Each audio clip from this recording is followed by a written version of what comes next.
What is going on, everybody?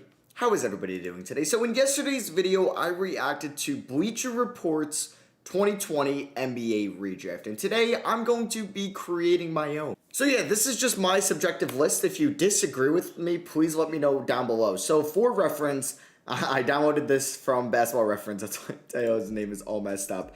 Yeah, we are going to have the 60 names that were drafted. I don't think I'll be using any undrafted players, but I may. I actually don't think I have any undrafted players. I don't know, though. We'll get into it. So, yeah, hope you guys do enjoy. Drop a like if you do enjoy this content, and if you maybe want to see, like, a 2019 redraft, please let me know down below, 2018. So, yeah, we can hop right into this. I'm only going to do the first round. We're going to go from 1 to 30. Bleacher Report did 30 to 1, but I think it'll be easier for me to create it with 1 to 30. So, to start off, they had LaMelo Ball at number 1. Now, LaMelo Ball might be a better player than Anthony Edwards, but in a redraft, if the Timberwolves could go back to today, or to the draft day, I still think they would take Edwards. I think it's, like, close enough where they would be comfortable, or, like, they wouldn't, like, the margin between the two isn't worth, like, doing a whole redraft, and I think they're pretty much cool with their guys, so I think Anthony Edwards would go 1, and even though, like, the fit, I guess, doesn't make a lot of sense with, like, Curry there, but you can kind of make it work. I think LaMelo would still go 2, even though, like, Halliburton may be a better fit for them.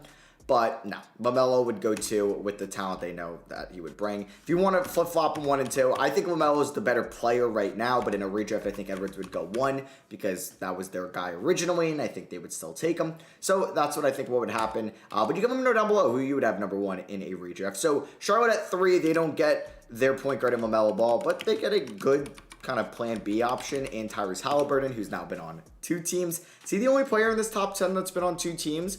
I believe so. Yeah, or Tim and Jalen Smith, technically, which is kind of crazy to say. So, or, yeah, to see. So, yeah, we got Halliburton at 3. So, Chicago at 4. This is tough. Do they still take Patrick Williams in a redraft? I don't think so. But he's still a good player, and I think the potential is still there. He's just kind of been hurt a little bit. Do they take Wiseman at 4? Probably not. So does that like mean they go Desmond Bane? Do they go Tyrese Maxey? I could see Maxey going 4 because Maxey does have all-star potential, and I think Wiseman and Patrick Williams still do as well. But at least like Maxey is staying healthy, and at the time they could look for Maxey to be the backcourt partner next to Levine. Now I don't know how that would be defensively, and that might not make them go after Lonzo Ball. But yeah, we got 2 Tyrese's here, and 5.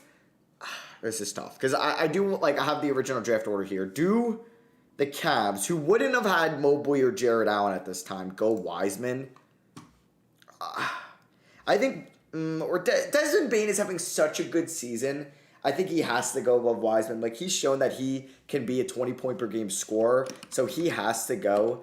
I think here at 5, 100%. I was just like kind of like caught off guard when he went 5th in the Bleacher Report mock, but you could probably even have a case for him to go 4th. I kind of just have like also partial of this up on my other screen, so that's why I'm looking to the left. So now we're on the board here at 6 with Atlanta.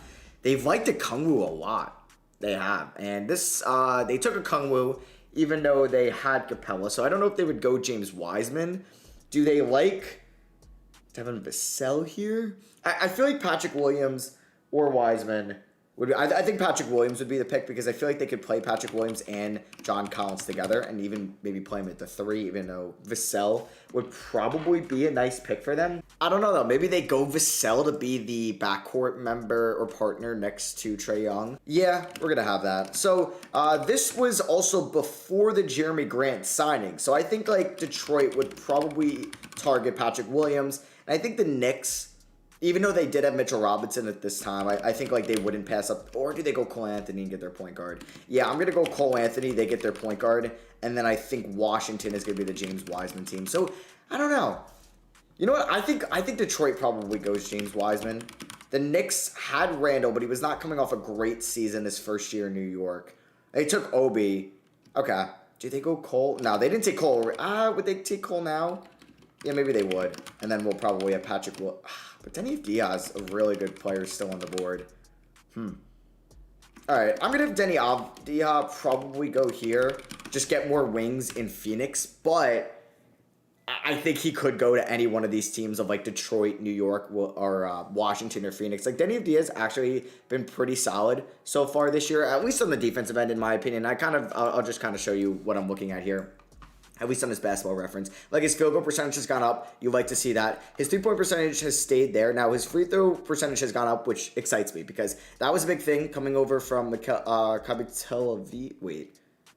Tel Aviv. Maccabi? I forgot what it is. Okay, well, either way, coming over from Israel, he wasn't a good free throw shooter, and people thought that would translate to him not being a good 3-point shooter at all. So even though his 3-point percentage hasn't gone up, it's at least still above 30%, and his free throw percentage going up is encouraging, even though he's only taking 1.5 a night, but it's at least something. So, yeah, Denny Avdia is going to probably be the Phoenix pick.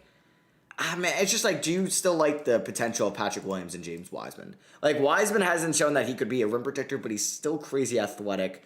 If he can knock down threes consistently, which I think he's on that way to being, like, projected to do so, I think the Pistons would probably take that chance. And I think knowing what Cole Anthony is now, the Knicks, like, need a point guard. And I feel like they would go with him. Now, Patrick Williams is tough to go. I think I might switch him. Yeah, Patrick Williams is going to Phoenix. And, hey, right between Mikal Bridges and DeAndre Ayton, that's amazing. And I think Washington ends up with Denny still in the redraft. I think I guess Denny so far has been at least able to stay on the court a little bit more, which is at least something. So next up we have San Antonio, who originally got Devin Vassell. And I think probably the next best wing here would be Saddiq Bey for them. And he's kind of similar to Vassell, at least coming out of... no, not really. Maybe on the defensive end. But I think Vassell is more athletic. I think Bey maybe had the higher basketball IQ coming over from Nova, which he was asked to do a lot there for the Wildcats in the 2019-20 season. And I think San Antonio would have liked that and pair him up, with Keldon Johnson. Now we have Sacramento, who had one of the best value picks in this draft, getting Tyrese Halliburton at pick 12. Like, the best players available, Isaiah Stewart, Jaden McDaniels, Isaac Okoro, Onyeka Okongwu. I think, like, the potential and the way Okongwu has been playing, they would take him over. I guess they would take him over Rashawn Hall, or Isaiah Stewart. But, like, I guess he could end up being the successor to Rashawn Holmes. And I feel like he has still higher potential than Isaiah Stewart. You could also maybe have Isaac Okoro, who I'm going to have go here. Yeah, I'm going to have go here to the Pelicans. And the Celtics, a team that either needs a point guard or they need some big man depth. So if you're looking at big man depth, Obi Toppin, Bukajevsky, Isaiah Stewart would probably be the clear pick here. I don't really know if they would go like a Trey Jones or Killian Hayes at the point guard position. So I think they would look to get some big man depth, or at least the backup center spot in Isaiah Stewart. Oh my God, I can't spell. This is before the Time Lord extension ever happened. So this, it would be a good pick, I think, having that two-man rotation there at the center position. So now we got Orlando, who originally took Cole Anthony. Would they take Killian Hayes? I know in the Bleacher Report redraft, they had him very low, Killian Hayes. And he hasn't been great. He's been, I would say, I don't even know if he's been better this year than he was last year. The only thing is getting to the line more, maybe a better field goal percentage. But his volume has gone down kind of, which is weird. And he's 46 games in. He started 33. Man, I don't know. His turnover to assist ratio wasn't great, or it was terrible last year. Would they take him? Would they take RJ Hampton? Yeah, I think Orlando, who currently has RJ Hampton, would take him here just because he's been shown ability to be able to knock down threes. He's a player that's been on two teams so far, but I think just him having that floor spacing and kind of that combo guard ability makes him more desirable than Killian Hayes. So we got Portland, who I think could look for somebody in the pick and roll for Damian Lillard. Or I kind of don't have Emmanuel Quickley yet. Ooh, I just realized that I didn't have Emmanuel Quickley go. Does Emmanuel Quickley go 13th? To Boston? I don't know if Sacramento would want... Sacramento may want Quickley. Okay, you know what I might do? I might go Emmanuel Quickley here. To Sacramento. Have him next to De'Aaron Fox as a shooter. You could even make an argument that he would go here to Phoenix. Next up, I would have Okoro still. And then I would have Onyeka Okongwu, which is weird. Having him going 14th seems very low in a redraft. It does. The San Antonio take him, but then I have Saddiq Bey going kind of low. I think I'm going to stick with this, and then we'll probably have Portland take Isaiah Stewart, which is weird to have also Stewart go kind of low in a redraft. Does Orlando take another big? This is prior to the Carter Jr. trade. You know, and they ended up, like, having Fultz, Suggs maybe down the line. I think maybe, yeah, they, like, but they had Vucevic at this time. So it probably wouldn't make sense to take, it probably wouldn't make sense to take a big man. So now I got to figure out, like, where would, like, quickly going this low, quickly kind of threw me off. I kind of forgot about him. So does he go, do I have Cole? No, I don't know. I feel like, I think Wiseman would still go high in a redraft. I do. But I just don't know if, like, Isaiah Stewart would really go this late in a redraft. Does that seem kind of disrespectful? I feel like it does. Because Isaiah Stewart's been good so far, but I feel like the need of finding, like, guards that can shoot is better than, or just, like, more desirable than centers that can't shoot, you know? But, like, Isaiah Stewart's a really good player, and he's been a better player than RJ Hampton and Kongwu so far. Okay, I guess, like, based off his play, Isaiah Stewart has to go here. And then Onyeka goes to, Jesus, I can't type. Onyeka Kongwu will go to Boston. I don't know. That seems also really low for a Kongwu. You know what? I actually think that seems low, but I'm going to leave it with that. I don't really think there's much else I could do. And I feel like a wing that can play defense and develop to a 3-and-D guy would go there. So I think Jaden McDaniels probably goes to Minnesota here. This was originally, I believe, the Leandro Barmaro pick, if I'm not mistaken. I don't know. It was Poku. I literally have it right there, and I'm not deciding to look. It's getting tough now. Like, I can't really leave a lot of guys out. So next up, like, Dallas, do they go Zeke Naji? Do they go possibly Xavier Tillman? Do they go Kenyon Martin, Jordan Norwa? I think, like, having a rim roller, yeah, no, this would probably be the open top and pick. 18 seems kind of low for Obi as well. Like, the 2020 draft is going to have a lot of good, like, not role players, but, like, complementary pieces to stars. Like, Desmond Bane to John Morant, Maxey to Harden and Embiid, like, is going to be perfect. Wiseman eventually to Curry. I think Vassell's going to be a great 3-and-D, like, elite 3-and-D player next to, maybe it's DeJounte Murray.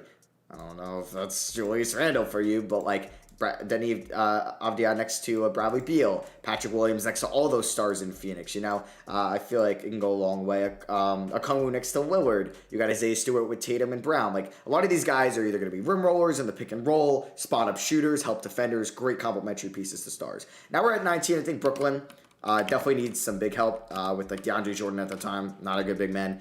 And I'm up there with Nicholas Claxton, who I believe they got in 2019. I think Miami would, like, go Kenyon Martin Jr., which is a nice jump up for him, who was originally, we could see it over here, he was pick 52, I think. Yeah, 52. And he's going to be going here at pick 20, which is a nice improvement. Now, Philly, I think they could use a backup point guard here. I feel like they take the chance on Killian Hayes.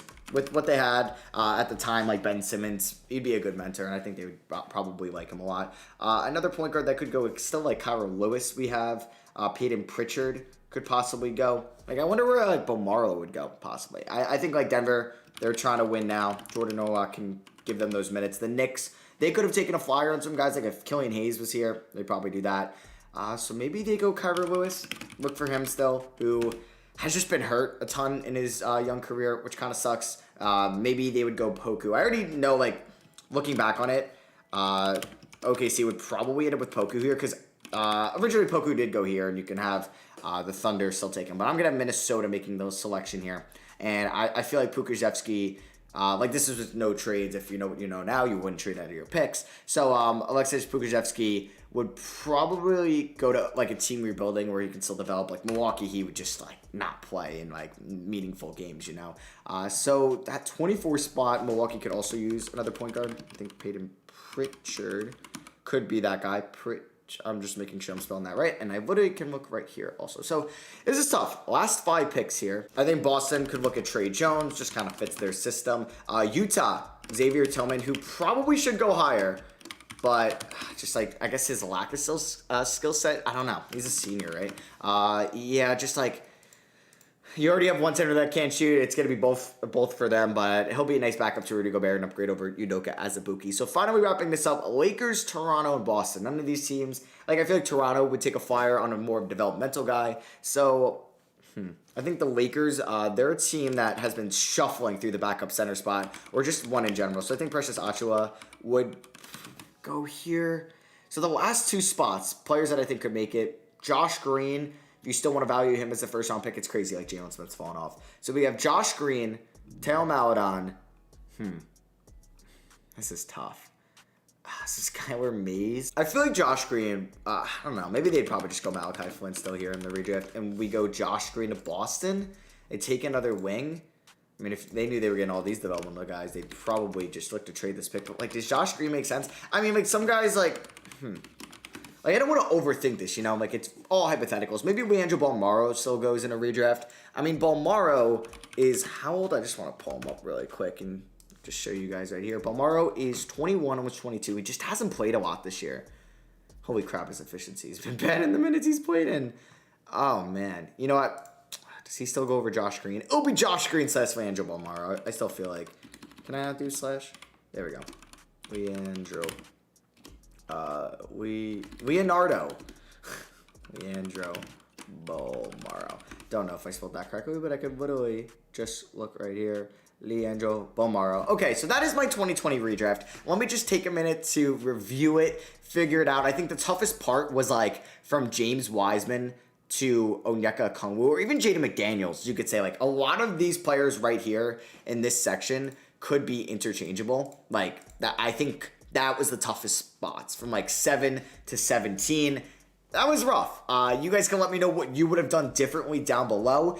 Am I too low on Okongwu, McDaniels, too high on maybe RJ Hampton? I can notice that. Or Denny Avdia. Maybe I'm too high on Denny.